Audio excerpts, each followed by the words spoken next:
Hello friends, आप सभी का आपके यूट्यूब चैनल पे एक बार फिर से स्वागत है। और आज इस वीडियो में हम बात करने जा रहे हैं दिल्ली डेवलपमेंट अथॉरिटी की तरफ से यहाँ पर जूनियर ट्रांसलेटर, असिस्टेंट डायरेक्टर और यहाँ पर जूनियर इंजीनियर और भी जो अलग अलग प्रकार के जो पोस्टें हैं यहाँ पे उसका फॉर्म फिर से स्टार्ट हो चुका है। जैसे कि आप यहाँ देख सकते हैं कि यहाँ पर टोटल 279 सीट यहाँ पर निकाला गया है, जहाँ पे दिल्ली डेवलपमेंट अथॉरिटी की तरफ से यहाँ पर आप देखेंगे तो वेरियस टाइप के पोस्ट हैं, जिसमें कि आप यहाँ देखेंगे आपको यहाँ पर डिप्लोमा, डिग्री और पोस्ट ग्रेजुएशन तक के पोस्ट यहाँ पे देखने को मिल जाएंगे, जिसमें कि असिस्टेंट डायरेक्टर हो गया हो, जूनियर इंजीनियर सिविल के अंदर, जूनियर इंजीनियर इलेक्ट्रिकल और मैकेनिकल के अंदर, प्रोग्रामर हो गया है और जूनियर ट्रांसलेटर ऑफिशियल लैंग्वेज और प्लानिंग असिस्टेंट। ये सिर्फ 6-7 प्रकार के जो पोस्ट हैं यहाँ पर निकाला गया है। तो आज बात करेंगे इस फॉर्म का आप कैसे ऑनलाइन कर सकते हैं। डिस्क्रिप्शन में लिंक मिल जाएगा, आपके सामने ये पेज ओपन हो जाएगा, जहाँ पर आप देख सकते हैं जो फॉर्म का जो लास्ट डेट दिखा रहा है वो 18 फरवरी 2023 12 बजे रात तक है। तो चलिए बात करते हैं ऑनलाइन कैसे करना है। तो आपको इसी पेज पे लास्ट में नीचे आएंगे तो एक डिक्लेरेशन देखने को मिलेगा, आपको इसके ऊपर क्लिक करके स्टार्ट के ऊपर क्लिक करना है। जब स्टार्ट के ऊपर क्लिक करेंगे तो आपके सामने कुछ इस प्रकार का इंटरफेस ओपन होगा, जहाँ पे सबसे पहले आपको अपना पोस्ट का सिलेक्शन करना है कि आप किस पोस्ट के लिए यहाँ पर अप्लाई करना चाहते हैं। तो जो भी पोस्ट यहाँ पे आपका होगा आपको यहाँ पर सिलेक्शन करना है। आप यहाँ देखेंगे यहाँ पे मात्र 2 ही प्रकार के पोस्ट आपको देखने को मिलेंगे। तो यहाँ सिर्फ जूनियर इंजीनियर मैकेनिकल और इलेक्ट्रिकल के लिए फॉर्म निकाला गया है। तो जो भी आप ब्रांच है आपका सिलेक्शन कर लेंगे। इसके बाद यहाँ पे आपका फुल नाम पूछा जाएगा, तो जैसे कि मैट्रिक के सर्टिफिकेट में था आप उसका नाम लिखेंगे। इसके बाद आपका मोबाइल नंबर क्या था और अपने मोबाइल नंबर को कन्फर्म भी कर लेना है। और इसके बाद यहाँ पे जो आपका ईमेल आईडी है आपका अपना ईमेल आईडी भरना है और अपने ईमेल आईडी को कंफर्म भी करने के बाद इस कैप्चा कोड को इस यहाँ पे भरना है। और यहाँ पर आप देखेंगे तो आपको सबमिट का ऑप्शन देखने को मिलेगा, सबमिट के ऊपर क्लिक करना है। और उसके बाद फिर यहाँ पे आपको कंफर्म के ओके ऊपर क्लिक करना है और यहाँ पे आपका रजिस्ट्रेशन हो जाएगा, जहाँ पे आपको एप्लीकेशन नंबर मिल जाएगा। अब यहाँ पे आपको क्लोज के ऊपर क्लिक करना है। अब यहाँ देखेंगे तो आपको यहाँ पर ऊपर में देखेंगे यहाँ पर टॉप साइड में तो यहाँ पे आपको ये 3 डॉट दिख रहा होगा। तो यहाँ पर सिर्फ आपको प्रिंट और लॉग आउट का ऑप्शन ही देखने को मिल रहा होगा।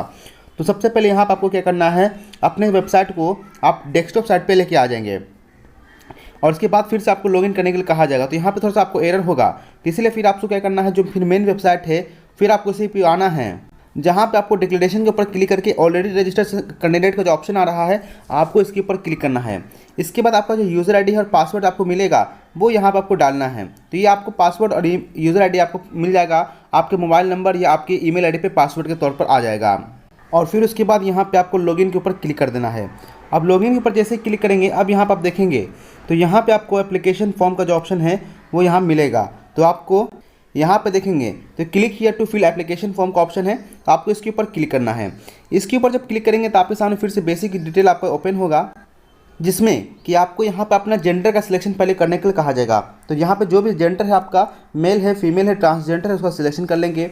इसके बाद यहाँ पे आपका देखेंगे आपको एग्जामिनेशन सिटी का ऑप्शन किया जाएगा। तो यहाँ ध्यान रखना है जो सिटी का जो सेंटर है अलाउड करने का वो डीडीए के पास अधिकार है कि वो कभी भी आपको सेंटर को चेंज भी कर सकती है, वो यहाँ बताया गया है। तो यहाँ पे आपको अपना प्रेफरेंस देना है। तो दिल्ली का ऑप्शन ही खाली मात्र आ रहा है, एक ही सेंटर आपको देना है, यानी दिल्ली में सेंटर मिलेगा। इसके बाद आपको कौन सी कैटेगरी से बिलोंग करते हैं कैटेगरी का सिलेक्शन करेंगे और फिर आपके मैट्रिकुलेशन में जैसे नाम आपका डेट ऑफ बर्थ था वो आपको डेट ऑफ बर्थ कैलकुलेट होगा और यहाँ पर आपका डेट जो है कैलकुलेट होकर आ जाएगा। इसके बाद पूछ रहा है कि आप विकलांग हैं कि नहीं, आपको यस और नो के ऊपर क्लिक करना है। और उसके बाद पूछ रहा है आप एक सर्विसमैन में आते हैं कि नहीं। एक सर्विसमैन का मतलब होता है इंडियन आर्मी, इंडियन नेवी या इंडियन एयरफोर्स से आप रिटायरमेंट लिए हैं कि नहीं लिए हैं वो आपको बताना होगा। इसके बाद जो भी होगा आपको डिटेल भरना है और फिर पूछेगा कि आपने 3 साल लगातार सेंट्रल गवर्नमेंट के अंदर काम किया है कि नहीं किया है, डिपार्टमेंटल यानी कि डीडीए के अंदर, तो आपको यस और नो के ऊपर क्लिक करना है। इसके बाद यहाँ पर सेव है नेक्स्ट का ऑप्शन आएगा, उसके ऊपर क्लिक करना है। और उसके बाद और फिर आपका नेक्स्ट पेज यहाँ पे पर्सनल डिटेल ओपन होगा, जहाँ पे सबसे पहले आपको अपने पापा का नाम भरने के लिए कहा जाएगा, वो भरना है। उसके बाद अपने मम्मी का नाम भरना है और ध्यान रखिएगा अपने पापा के नाम में श्री, लेट, डॉक्टर, मिस्टर ये सभी कुछ नहीं लगाना है, सिंपल अपने पापा का नाम यहाँ पे लिखना है। उसी प्रकार से अपने मम्मी का नाम भी सिंपल से लिखना है। और उसके बाद आप बताना है कि आप मैरिड हैं कि अनमैरिड हैं या सिंगल है, डाइवोर्स हैं, आप उसके यहाँ पे सिलेक्शन कर लेंगे। इसके बाद आपका जो रिलीजन होगा आपको अपना रिलीजन का सिलेक्शन करना है, तो जिस भी रिलीजन से बिलोंग करते हैं। इसके बाद आपको नेशनैलिटी होगा तो अपना यहाँ पे नेशनैलिटी इंडियन सिटीजनशिप सिलेक्शन कर लेंगे। और उसके बाद फिर यहाँ पे आपका जो मोबाइल नंबर है और ईमेल आईडी है वो देखने को मिलेगा। और फिर इसके बाद यहाँ पे आपको एड्रेस डालने के लिए कहा जाएगा। तो आपका एड्रेस लाइन 1 के अंदर आप यहाँ पे गांव का नाम और वार्ड नंबर भर सकते हैं। एड्रेस लाइन 2 में अपना पोस्ट ऑफिस और थाना का नाम यहाँ पे लिख सकते हैं। और यहाँ पे इंडियन कंट्री हो ही गया। फिर अपना स्टेट का सिलेक्शन करेंगे और फिर अपना डिस्ट्रिक्ट का सिलेक्शन करेंगे और फिर पिन कोड क्या आपके पास है, आपका पिन कोड लिख देना है। अगर आपका टेम्प्रोरी एड्रेस परमानेंट से सेम है तो आप उसके ऊपर टिक कर देंगे तो आपका सेम टू सेम एड्रेस यहाँ भी फिलअप हो जाएगा। और उसके बाद फिर यहाँ पर आप नीचे को आएंगे तो आप देखेंगे और इसके बाद यहाँ पे आपका जो क्वालिफिकेशन है वो भरने के लिए कहा जाएगा। तो सबसे पहले यहाँ पे मैट्रिक का डिटेल भरने के लिए कहा जाएगा। तो किस बोर्ड से पास किए मैट्रिक उसका नाम लिखना है और फिर कौन कौन सा सब्जेक्ट आपका था मैट्रिक के अंदर वो लिखना है। चाहे तो आप यहाँ पे ऑल सब्जेक्ट्स लिख सकते हैं, वरना आप यहाँ पे चाहे तो सेपरेट सब्जेक्ट का नाम भी लिख सकते हैं। जैसे कि यहाँ पे आपका हिंदी हो गया हो, चाहे फिर आपका इंग्लिश हो गया हो, चाहे आपका साइंस है, सोशल साइंस है और मैथ हो गया हो, या कोई भी अदर लैंग्वेज जो आप यहाँ पे सिलेक्शन किए होंगे मैट्रिक में, आप यहाँ पे और भी लिख सकते हैं। वरना अगर ऑल सब्जेक्ट लिखेंगे तो कोई दिक्कत नहीं है। इसके बाद यहाँ पे पासिंग ईयर पूछेगा तो अपना पासिंग ईयर का सिलेक्शन करना है और कितना परसेंटेज आया वो सिलेक्शन करना है। और ध्यान रखेंगे सीबीएसई बोर्ड वाले बच्चे जिनका परसेंटेज में नंबर नहीं आता है, उनका सीजीपीए जिसमें सिस्टम आता है, सीजीपीए सिस्टम जिसमें लागू होता है। तो अगर मान लीजिए आपका जितना भी सीजीपीए आया होगा, मान लीजिए किसी बच्चे का 10 सीजीपीए है तो उसको 9.5 से मल्टीप्लाई करना है, जिससे उसका परसेंटेज निकल के आ जाएगा 95%। अगर उसी प्रकार से किसी बच्चे का 9 यहाँ पे सीजीपीए है तो उनको 9.5 से मल्टीप्लाई कर देना है, तो उसका 85.5% का लगभग में इसका जो है वैल्यू आ जाएगा। अगर आप 8 सीजीपीए दे रहे हैं तो आपको 9.5 से मल्टीप्लाई कर देना है, तो यहाँ पे लगभग 76% के आसपास जो वैल्यू है आपका वो आ जाएगा। तो जितना भी परसेंटेज सीजीपीए होगा आपको सिर्फ 9.5 से मल्टीप्लाई करना है और आपका परसेंटेज यहाँ पे कैलकुलेट होकर आ जाएगा। अब इसके बाद यहाँ पे 12th का जो डिटेल है वो भरने के लिए कहा जाएगा। किस बोर्ड से पास की हैं, सब्जेक्ट्स कौन था।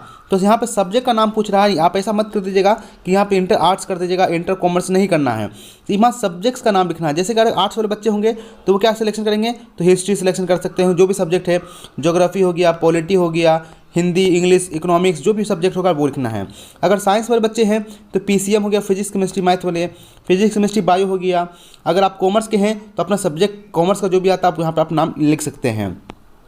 इसके बाद कब पास किए हैं उसका सिलेक्शन करना है, परसेंटेज कितना आया है वो सिलेक्शन करना है।